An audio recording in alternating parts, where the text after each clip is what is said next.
नमस्कार, जय हिंद, जय Bharat. Sangria senior secondary public school में आप सभी 10वीं के विद्यार्थियों का हार्दिक स्वागत, अभिनंदन। अपना जो इस क्लास में टॉपिक जो चल रहा था वो टॉपिक था त्रिकोणमिति, और त्रिकोणमिति में हम प्रश्नावली जो है 8.4 कर रहे थे, और 8.4 जो है वो सर्व समीकरणों पर आधारित प्रश्नावली है, और सर्व समीकरणों के कुछ हमने प्रश्न भी इसमें सरल किए थे, 5वां। और ये प्रश्न जो है बहुत इंपॉर्टेंट प्रश्न है, महत्वपूर्ण प्रश्न है। तो इस प्रश्न के 10 भाग है, जिसमें हमने 2 भाग हमने कर लिए थे, पहला और दूसरा। 5वें का पहला और दूसरा, तीसरा प्रश्न अपने को यहाँ पर करना है। तो तीसरा प्रश्न इसमें क्या दे रखा है, प्रश्नावली 8.4 क्वेश्चन नंबर 5 पार्ट 3। तो यहाँ अब इसके जो है प्रश्नावली के गिने चुने 5-6 प्रश्न बच गए हैं, जिनको हमें सरल करना है। फिर हमारी त्रिकोणमिति जो है यह समाप्त हो जाएगी प्रश्नावली, और उसका परिचय जो है त्रिकोणमिति का परिचय, उसको हम लगभग उसके पूर्वार्ध में आ गए, 90% हमने इसका काम कर लिया है।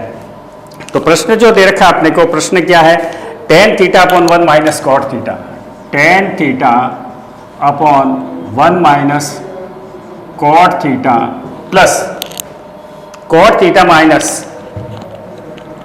Cot theta upon 1 minus tan theta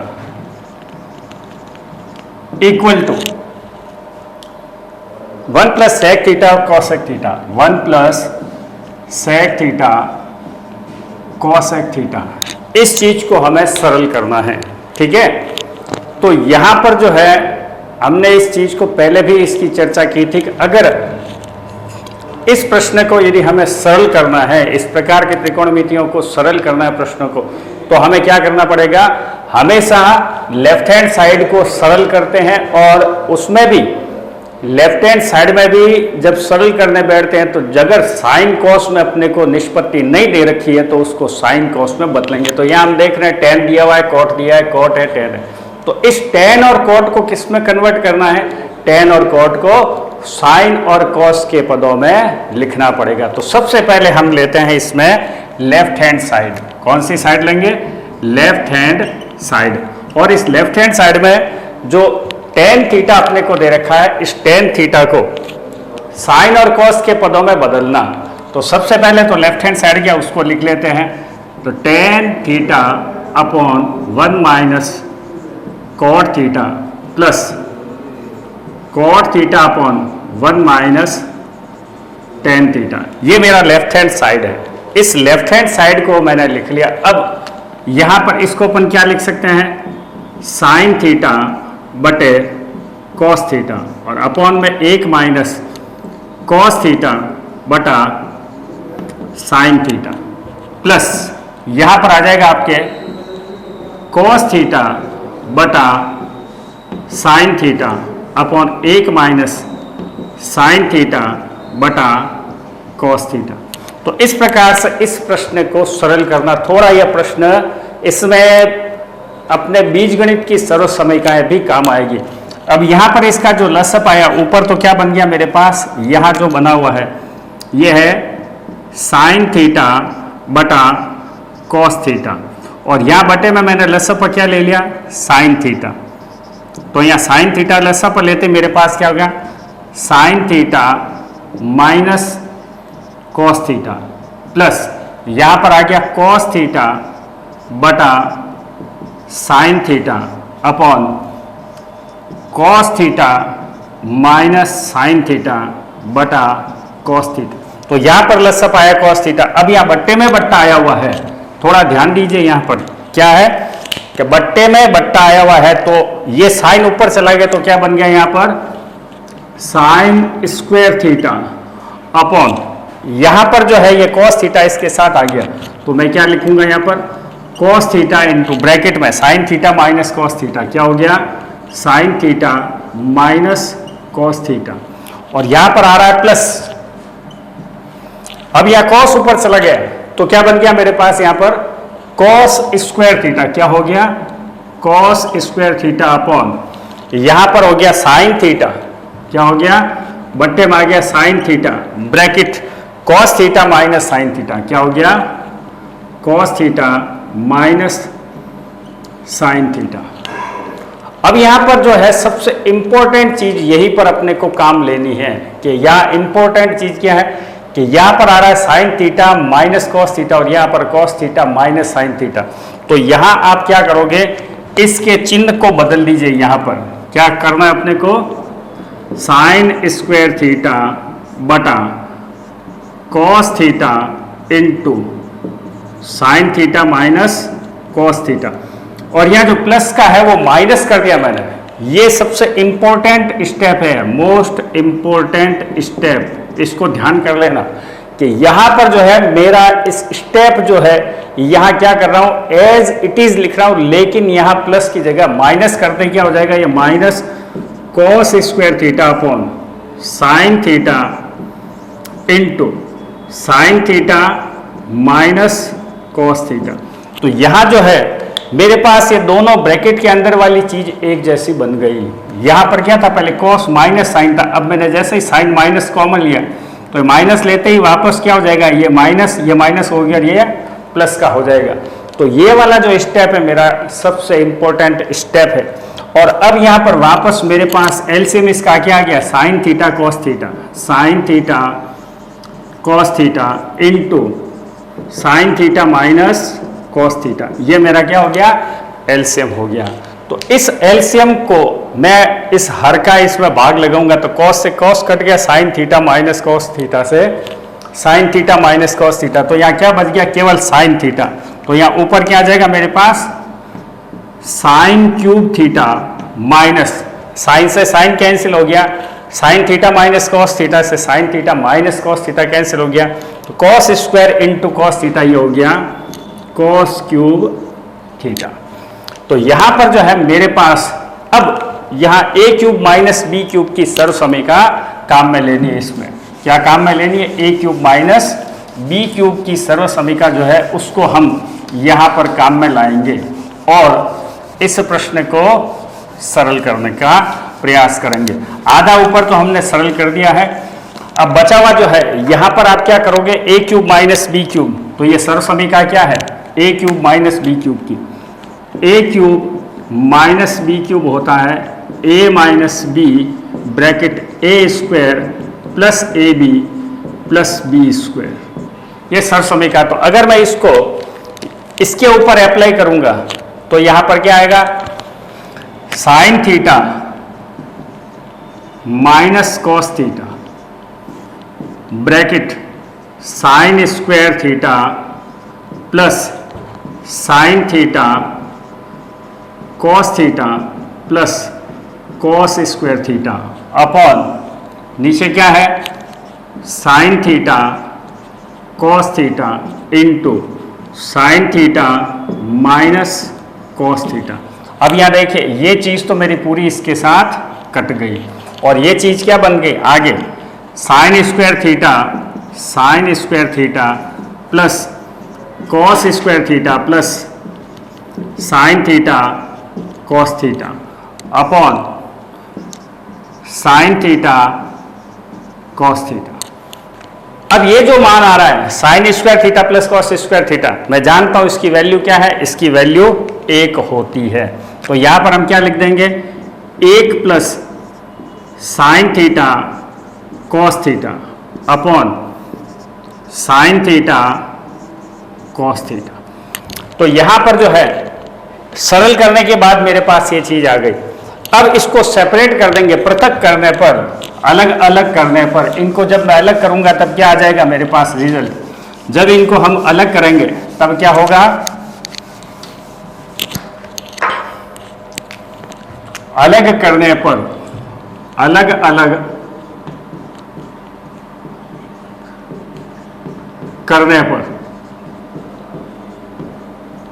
किसको, कि यहां पर जो है अपने पास 1 plus sine theta cos theta दिया और अपॉन में दे रखा है साइन थीटा कॉस थीटा। तो इन दोनों को हम पृथक कर देंगे, अलग कर देंगे। तो अलग करते मेरे पास क्या जाएगा, 1 बटा sine theta cos theta plus sine theta cos theta upon sine theta cos theta. तो यहां पर हो गया 1 बटा साइन थीटा, क्या हो गया, इंटू 1 बटा कॉस थीटा प्लस या साइन से साइन कट गया, कॉस से कॉस कट गया, तो 1/1 रह गया। अब 1/साइन क्या होगा, 1/साइन हो जाता है कॉसेक थीटा, और 1/कॉस क्या हो जाएगा, सेक थीटा।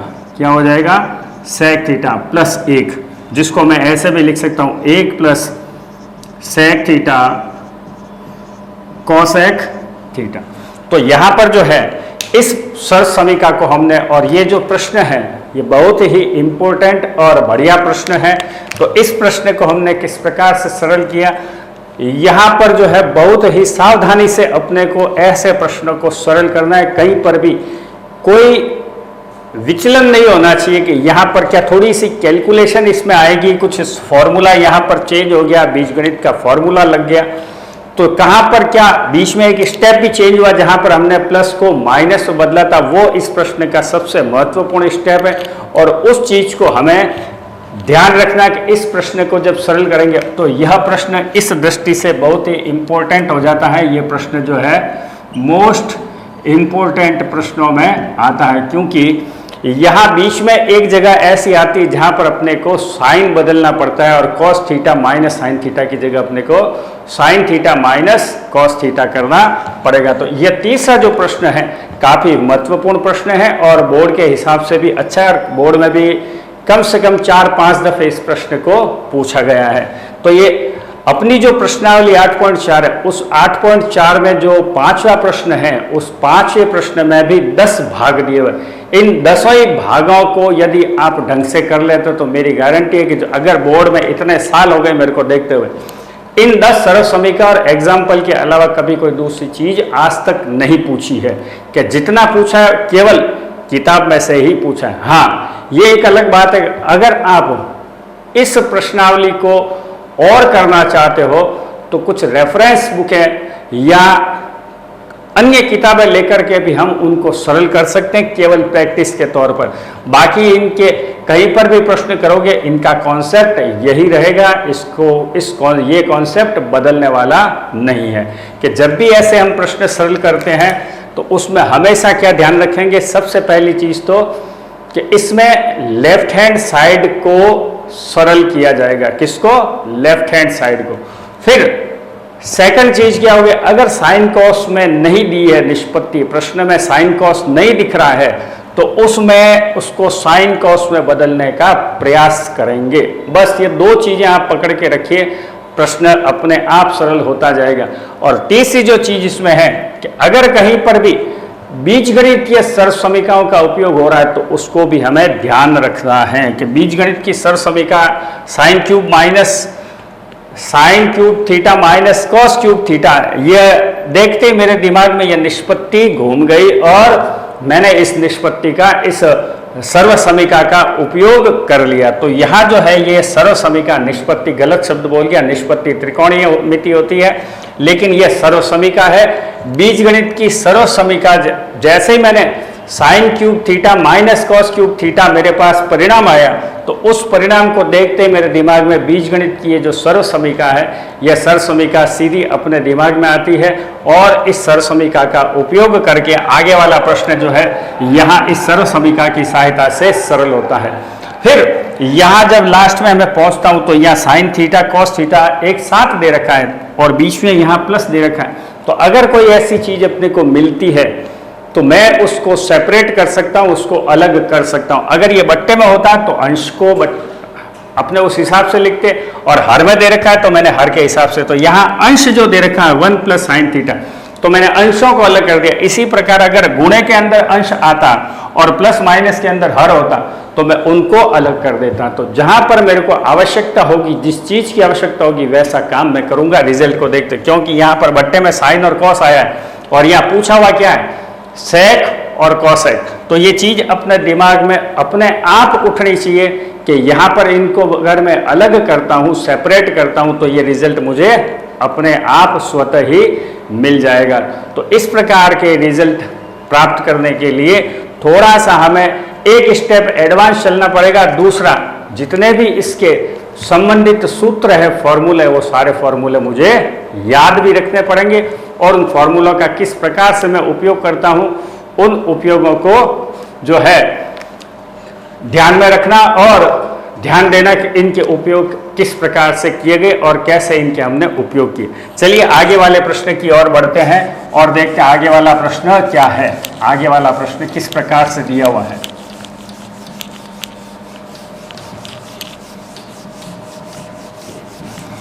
तो ये था अपना जो प्रश्न, तीसरा प्रश्न 8.4 प्रश्नावली 5वें का तीसरा प्रश्न। अब आगे चौथे प्रश्न की ओर बढ़ते हैं और देखते हैं चौथा प्रश्न क्या है। तो चौथा प्रश्न क्या है उसको हम देखते हैं। चौथे प्रश्न में दे रखा है 1 plus sec theta, question number 4, इसका पार्ट चौथा।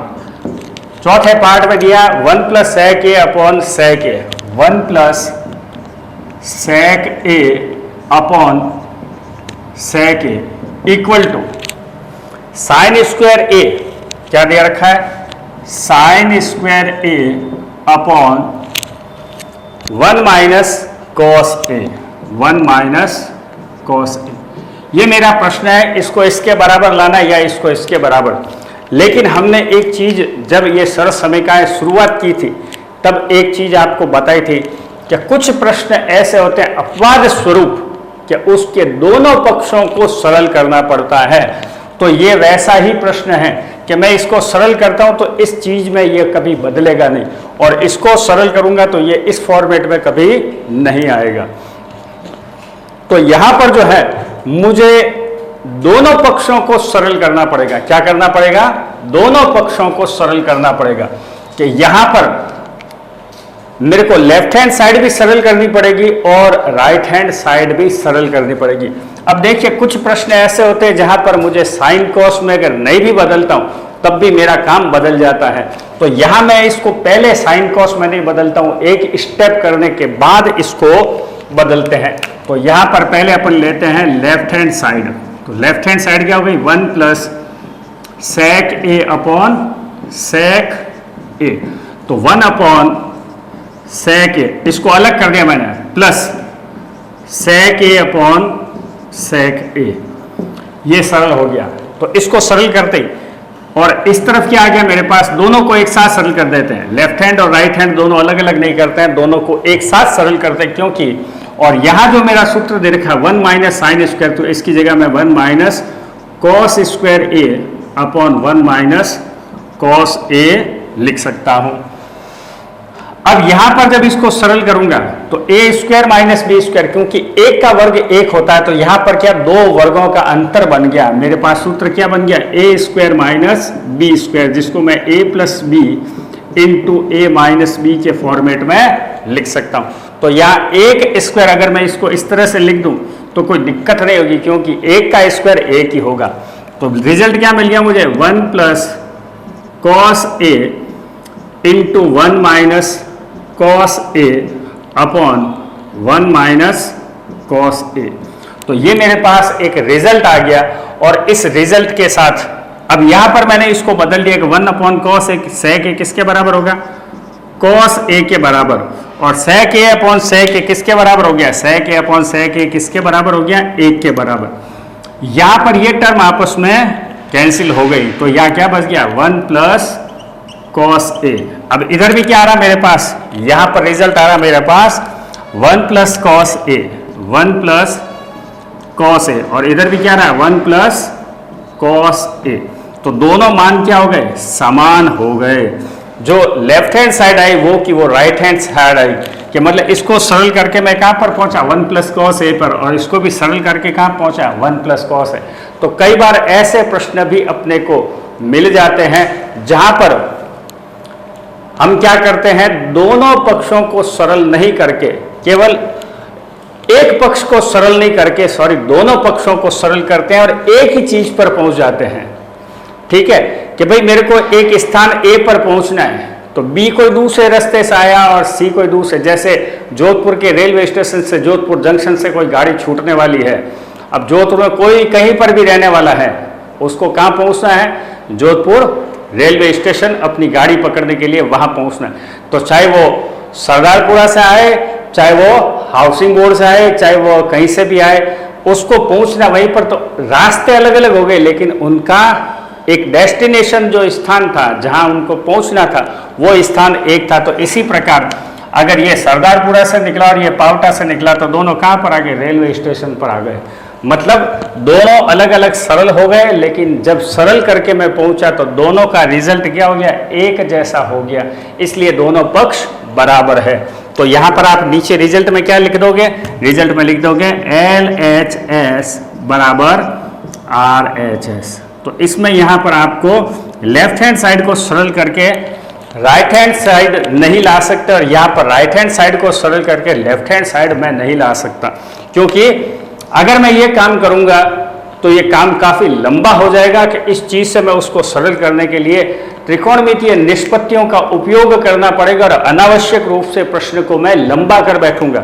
आने में तो कुछ भी आ सकता है कि मैं इस रिजल्ट को यहाँ पर लेकर आया 1 + cos है, तो इसको मैं इस फॉर्मेट में बदलने के लिए कॉस को साइन में बदलने की कोशिश करूंगा, फिर यहाँ पर कॉस भी दे रखा है तो साइन और कॉस दोनों में चेंज करना मुझे, तो ये प्रश्न काफी लंबा हो जाएगा कि जो 1, 2, 3 स्टेप में जो खत्म हो उसकी जगह मेरे को 30 स्टेप लिखने पड़ेंगे। मतलब आधे पेज की जगह मेरे को 3 पेज भरने पड़ेंगे। इसलिए जो सरल तरीका है हम उस सरल तरीके से प्रश्न को सरल करते हैं और उसको समाप्त कर दे, क्योंकि दोनों का मतलब ये हो गया कि मुझे समान चीज बतानी है, बराबर चीज बतानी है। जब बराबर चीज बतानी है तो फिर दोनों को हम सरल कर लेंगे साथ में। तो इस प्रकार ये चौथा प्रश्न हमने सरल किया, और आगे वाले प्रश्न की बात करते हैं। आगे वाला जो प्रश्न है मैं बिल्कुल छोटा सा प्रश्न लूंगा और उसको सरल करेंगे, क्योंकि 5वां जो प्रश्न है उसमें आपको मैं अलग से सही ढंग से समझाऊं, क्योंकि इसमें एक का रोल बहुत बड़ा है। इसलिए मैं छठे प्रश्न को सरल करवाता हूं, क्योंकि इसका छठा प्रश्न जो है चौथे के बाद में छठा बहुत सरल है, और इस प्रकार के प्रश्न काफी इंपॉर्टेंट प्रश्न होते हैं, इसलिए मैं पहले छठा प्रश्न ले रहा हूं। छठे में क्या दिया है? √1 + sin A upon 1 - sin A upon 1 - sin A, और ये किसके बराबर है? ये बराबर है sec A + tan A के। sec A + tan A। अब इस चीज को सरल करके मुझे ये वाली चीज लानी, इसको इसके बराबर लाना है। तो अब ऐसे जब प्रश्न होंगे जहां पर रूट लग जाता है, तो एक चीज आप हमेशा ध्यान रखोगे, जहां पर भी रूट लग गया तो 9वीं कक्षा में आप रेशनलाइजेशन चीज को पढ़ के आए हो, जिसको हम परिमेयीकरण कहते हैं। तो उस परिमेयीकरण का यहाँ उपयोग करेंगे। तो क्या करेंगे हम? सबसे पहले तो लेंगे लेफ्ट हैंड साइड, और इसमें लिख दिया left hand side 1 + sin A upon 1 - sin A का परिमेयीकरण करने पर, परिमेयीकरण करने पर कि जब मैं इसका परिमेयीकरण करूंगा तो अपन ये चीज 9वीं कक्षा में पढ़ चुके हैं। परिमेयीकरण क्या होता है कि नीचे जो संख्या दे रखी है उसी संख्या का गुणा और भाग करना होता है, लेकिन यहां जो साइन है उस साइन का विपरीत चिन्ह हम लेते हैं। तो यहां पर क्या हो जाएगा परिमेयीकरण में? √1 + sin A upon 1 - sin A into √1 + sin A से गुणा कर दिया, और 1 + sin A से मैंने भाग लगा दिया। तो यहां पर क्या था? 1 - sin A, और मैंने क्या कर दिया? यहां पर प्लस लगा करके इसको गुणा भाग कर दिया। अब A + B into A + B क्या हो जाएगा? सीधे अपन लिख सकते हैं A + B into A + B करते हैं तो ये हो जाएगा मेरे पास 1 + sin A का होल स्क्वायर, और यहां पर आ जाएगा 1 - sin स्क्वायर A, क्योंकि A - B into A + B। तो ये मेरे पास रिजल्ट क्या आ गया? इसका रिजल्ट आ जाएगा √1 + sin A whole square upon 1 - sin square A होता है cos स्क्वायर A, और ये किसके बराबर हो गया? कि दोनों के ऊपर वर्ग लगे। जब दोनों के ऊपर वर्ग लगे तो ये वर्गमूल का चिन्ह हट गया, तो 1 + sin A upon cos A। अब वापस इसको क्या करेंगे हम? पृथक करने पर, अलग करने पर, अलग करने पर क्या हो जाएगा? अलग करने पर। तो अलग करते ही आपके पास रिजल्ट क्या आएगा? 1/cos A plus sin A upon cos A। क्या हो गया? sin A upon cos A। तो 1/cos A क्या हो जाएगा? 1/cos हो गया sec a plus sin a upon cos a किसके बराबर हो गया, sin a upon cos a हो गया अपने tan a के बराबर। तो यही रिजल्ट मुझे चाहिए था और इस तरह से मैंने यहाँ पर क्या कर दिया, लेफ्ट हैंड साइड को राइट हैंड साइड के बराबर सरल कर दिया। तो इस प्रकार जो है अपना ये जो त्रिकोणमिति के जो प्रश्न थे उन त्रिकोणमिति के प्रश्नों को किस प्रकार से हम सरल करते हैं। तो इस त्रिकोणमिति में जो है बीजगणित की सर्वसमीकाएं भी काम आती है, परिमेयकरण भी काम आता है और अन्य सूत्र जो काम लिए हुए अपने वो भी इसमें काम आते हैं। तो ये कुछ त्रिकोणमिति जो है एक साथ 3-3, 4-4 कॉन्सेप्ट लेके चलती है, इसलिए थोड़ी हमको कठिन लगती है। बाकी वास्तव में ये कठिन नहीं है, बहुत ही सरल प्रश्नावली है। तो हमने देखा किस प्रकार के इनके प्रश्नों को हमने सरल किया। अभी इसके कुछ 4 प्रश्न और बचे हैं जिनको हम आगे की कड़ी में आपको पूरी प्रश्नावली के सारे प्रश्न सरल करा देंगे और इस चैप्टर को समाप्त कर देंगे। तब तक के लिए जय हिंद, जय भारत।